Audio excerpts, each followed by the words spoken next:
So next we are presenting the award for the late George Ashman, whose mom actually helped found the original blood drive that is held regularly in Palmerton. George was a man of action, a veteran, a blood donor, and he was a volunteer, an advocate, and a friend. He started giving blood as soon as he was old enough, and he continued coordinating the Palmerton area blood drive until he was well into his 80s. And even when he could no longer donate, he tirelessly brought others in. Coordinators are truly the heartbeat of every successful drive. They make the difference between a full schedule and an empty one, between donors who arrive prepared and donors who feel confused or scared. Today, we celebrate our 2025 Blood Drive Coordinator of the Year, Kevin Unger. St. Peter's UCC in Reading has partnered with Miller-Keystone Blood Center since 2007, welcoming more than 900 unique donors through our doors. And since their very first drive 19 years ago, those events were coordinated by Discovery Credit Union Vice President and St. Peter's member, Kevin Unger. Kevin is also a committed blood donor himself with more than 170 donations and an incredible 30-gallon milestone within reach. Welcome, Kevin. Thank you so much for being here. Thank you Congratulations. very much. I'd love to begin with a few questions. Absolutely. What inspired you to become a blood drive coordinator? I to be a coordinator, I think I started donating right after 9/11. Oh, My okay. brother-in-law was a donor, swung by my house one Saturday morning and was heading to the donor center there in Reading, and he stopped in and said, "You should come along and donate." And asked him a couple of questions, said, "Sure, why not?" At 7 a.m. on a Saturday morning, headed on over, donated. And I think if it wasn't the next day, it was very soon after that, I had gone to church and started speaking to the pastor. I said, "Have you ever thought about having a blood drive here?" And he said, "Well, funny thing, I just donated yesterday." And it turns out he had, as an infant, as a newborn, needed blood. So Oh, he had a wow. purpose and a drive that took him to Huh. donating. And we decided to see if we couldn't get a bus to come out to the church. And the congregation's rather small, 40 to 50 folks in our congregation. It's a small church.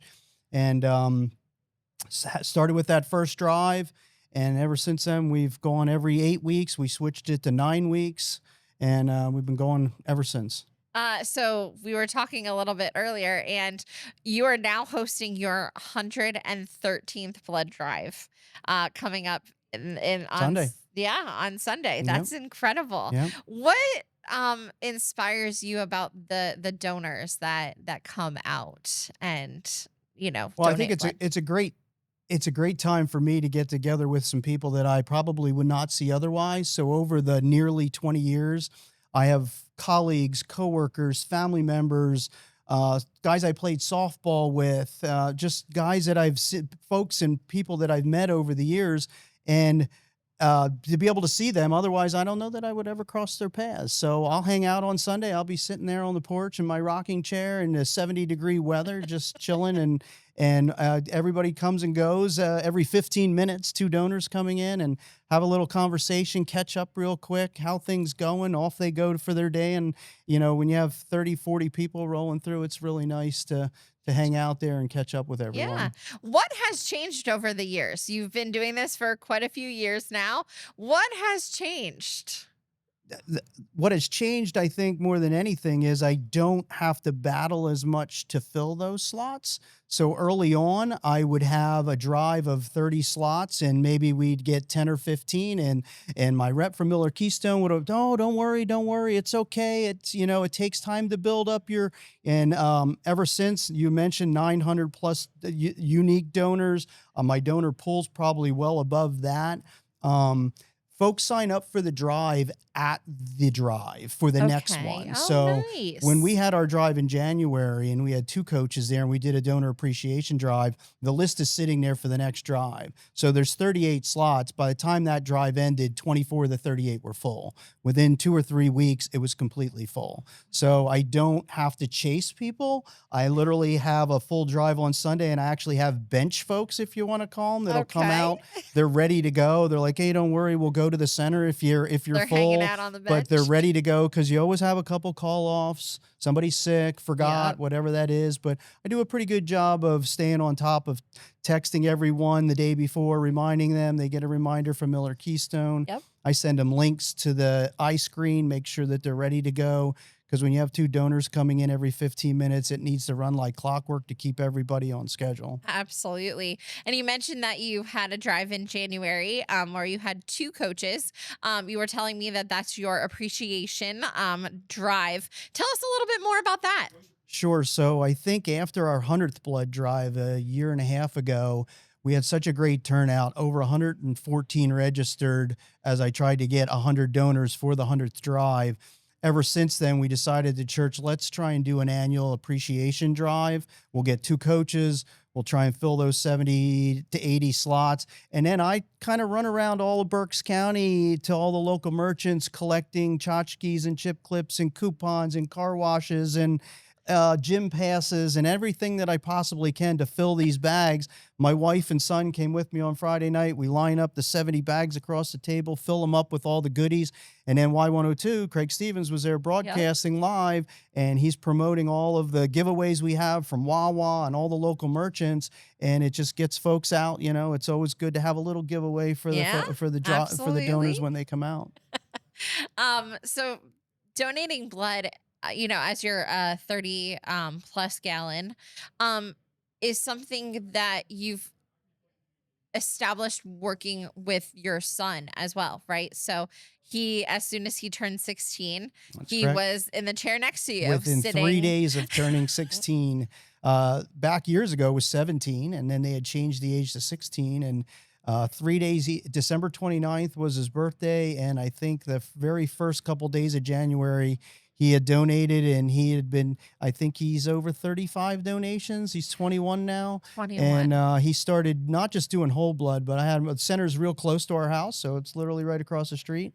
So he was an ice hockey player. So donating a pint didn't work out so well sometimes because he had restrictions and he's either heading to practice or heading to a game. So he really liked going over to the center and doing things like platelets and plasma. And he could do it more often. So we could go together almost on a monthly basis.